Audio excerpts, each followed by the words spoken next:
Alhamdulillah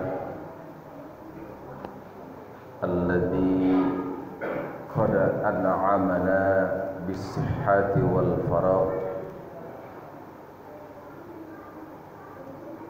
Ashhadu an la ilaha illallah wahdahu la syarika lah wa ashhadu anna Muhammadan abduhu wa rasuluh.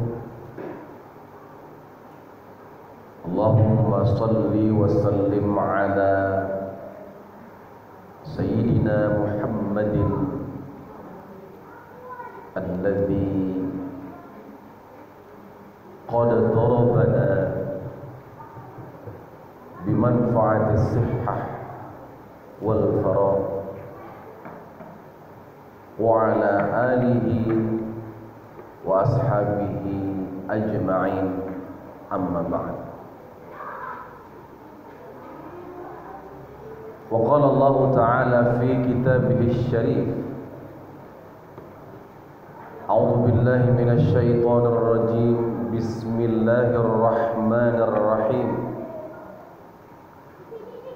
Anfiqu fi sabilillah wa la tulqu aydikum ila tahlukah wa ahsinu innallaha yuhibbul muhsinin. Shadaqallahul azim wa sadaqan nabiyul karim wa nahnu ala dzalika minasy syahidin wasyakirin. Ma'asyiral muslimin rahimakumullah, bersyukur kita kepada Allah Sang Maha berterima kasih, dan tidak lupa pula kita sampaikan keagungan salawat dan salam yang kita tujukan kepada Habibur Rahman Sayyidina Muhammad sallallahu alaihi wasallam. Semoga kita menjadi insan yang baik, yang bisa membawa nama kemuliaan Nabi Muhammad sallallahu alaihi wasallam dimanapun kita berada. Kaum muslimin yang berbahagia, adapun tema khutbah kita pada kesempatan ini, dua hal yang melalaikan.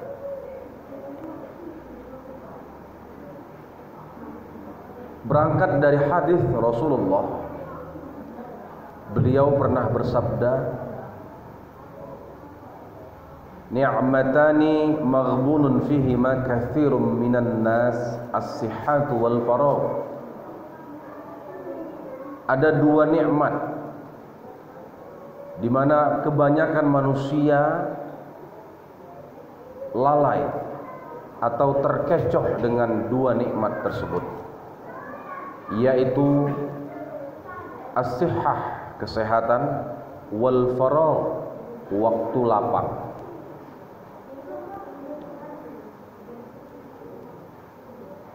Jangan sampai kenikmatan yang diberikan Allah kepada kita itu menjadi bencana apabila kita tidak dapat menggunakan nikmat itu dengan sebaik-baiknya.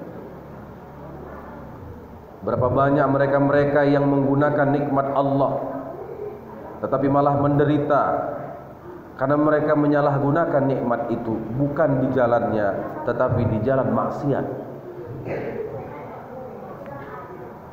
Yang pertama adalah nikmat kesehatan, dan yang kedua adalah nikmat waktu lapang. Imam Ibnu Hajar Al-Asqalani di dalam kitabnya Fathul Bari, beliau menyebutkan sehat dan waktu lapang itu adalah al-halatul hasanah, yaitu zona nyaman.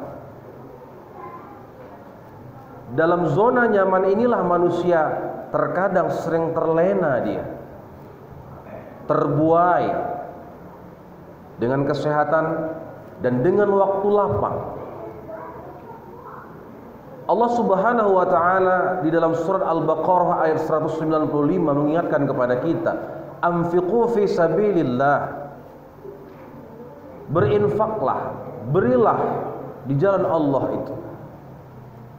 Wala tulqu aydikum ila tahlukah, dan janganlah kamu menjatuhkan dirimu dalam kebinasaan.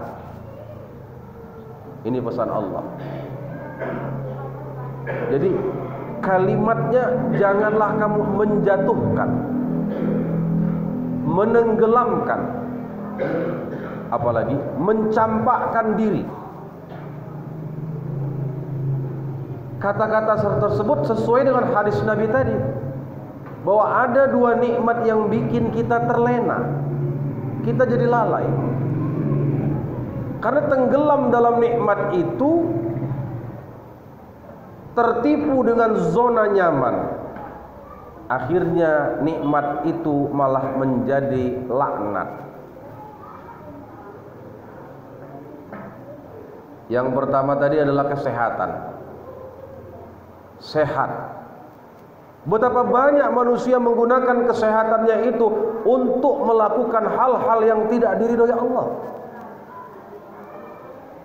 Badannya sehat, dia tidak menjaga kesehatan fisiknya, dia tidak adil dengan matanya, tidak adil dengan telinganya, tidak adil dengan tangannya, tubuhnya, kakinya, dan seluruh organ-organnya. Dia gunakan itu secara berlebih-lebihan. Itulah yang bisa mendatangkan penyakit.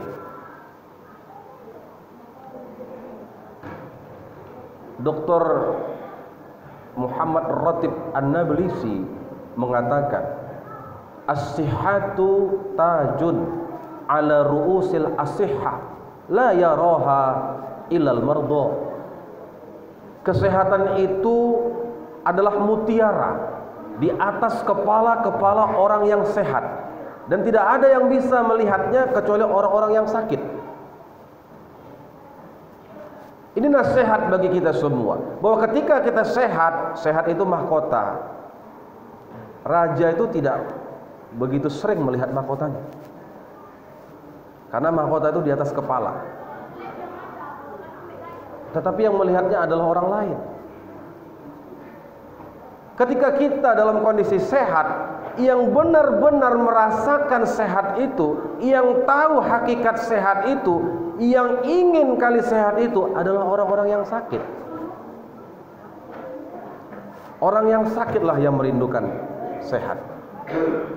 Kalau kita sehat misalnya, saudara kita yang sakit sering bilang, enaklah kau ya sehat, bisa kemana-mana, bisa makan enak, bisa jalan ke sana kemari tanpa memikirkan kondisi tubuh yang sakit. Kalau macam kayak aku nih, gimana lah, jalan-jalan pun dah payah, uang udah habis untuk berobat, makan pun sudah banyak berpantangan. Bersyukurlah kita dikala kita sehat ini, dan gunakan kesehatan kita itu adalah untuk berbuat kebaikan. Jadi kesehatan itu adalah bagian dari kehidupan yang memang harus kita jaga. Bahkan kesehatan itu, the health is not goal. Sehat itu bukanlah tujuan hidup, tetapi it is the style of living. Sehat itu adalah gaya hidup. Dokter-dokter di dunia mengatakan begitu. Sehat itu bukan tujuan, tapi sehat itu adalah gaya hidup. Jadi jadikan kesehatan itu sebagai gaya hidup kita. Makan buah-buahan, berolahraga kita, berpikir yang positif. Jadikan dia gaya hidup. Apalagi yang bisa memacu kesehatan kita? Doakan orang-orang lain untuk sehat. Jangan doakan orang lain sakit. Jangan memaki, mendoakan orang lain supaya hancur, supaya jatuh sakit. Doakan orang-orang sehat. Jadikan sehat itu sebagai gaya dalam hidup kita. Ajarkan kepada anak-anak kita, nah, sehat itu adalah pangkal kekayaan. Jadi bukan hemat pangkal kaya, sehat pangkal kaya sebenarnya. Karena akan sulit sekali kalau kita mencapai sesuatu dengan kondisi kesehatan yang buruk. Tidak akan mungkin, berat. Itu sebabnya Ibnu Hajar Al-Asqalani di dalam kitabnya Fathul Bari tadi mengatakan bahwa as-sihhatu wal faragh ra'sul mal. Sehat dan waktu lapang itu adalah ra'sul mal, yaitu inti dari harta. Jadi harta kita yang sesungguhnya itu sehat, punya waktu santai, itulah harta kita. Kalau kita dalam keadaan sehat, waktu kita lapang, mudah kita mencari rezeki. Tapi kalau kita sakit, waktu kita mepet, sibuk, berat untuk mencapai tujuan-tujuan hidup kita. Maka kata Imam Ibnu Hajar tadi, yambaghi lahu ayyu'amilallah bil iman wa mujahadatin nafsi. Dan hendaknya seseorang itu melibatkan Allah pada saat dia sehat, pada saat dia lapang waktunya, bil iman, dengan iman, wa mujahadatin nafsi, dan dengan kesungguhan hati. Jadi kita memang betul harus sungguh-sungguh untuk mencapai kesehatan, mencapai waktu lapang itu. Jadi jangan sampai sehat kita gunakan untuk maling, sehat kita gunakan untuk pakai narkoba, sehat kita gunakan untuk bermabuk-mabukan. Haram itu, tak boleh itu. Karena memang pada awalnya mungkin asyik, pada awalnya mungkin seru, tapi mabuk-mabukan, narkoba mulai secara bertahap menggerogoti kesehatan kita. Nauzubillah. Jauhkan kita dan anak-anak kita dari salah menggunakan nikmat sehat ini. Kemudian yang kedua tadi adalah nikmat waktu lapang. Waktu itu seperti pedang. Kalau kita tidak bisa mengendalikan waktu itu, maka pedang itu yang akan menebas leher kita. Maksudnya adalah jangan sampai waktu itu merajai kita, tapi kitalah yang merajai waktu itu. Kitalah yang mengendalikan waktu itu. Karena berapa banyak mereka yang santai-santai, tenang, bermalas-malasan, pada akhirnya waktu itu yang menghabisi mereka. Kita iri dengan kehidupan orang lain, tidak suka orang lain senang, tetapi diri tidak ingin berubah, tidak mau disiplin, tidak mau melakukan hal-hal yang memicu, membuat kita maju di masa yang akan datang. Kita berleha-leha, bersantai-santai, tanpa memiliki rencana, tanpa memiliki aturan. Ini yang akan membuat manusia akan ketinggalan. La tu'akhir amalaka ilal ghadi ma taqdiru an ta'amalahu al-yawma, kata Imam Syafi'i. Janganlah engkau menunda-nunda pekerjaanmu sampai esok hari, sementara engkau bisa mengerjakannya hari ini. Jadi apa yang bisa kita lakukan hari ini, jangan tunda-tunda. Besoklah membacanya, nanti ajalah, besok aku baca buku itu. Jangan, kalau memang ada waktunya, lakukan segera. Seorang ustadz sekalipun, walaupun dia tidak ada jadwal ceramah, banyak baca dia, supaya dia punya persiapan, punya ilmu.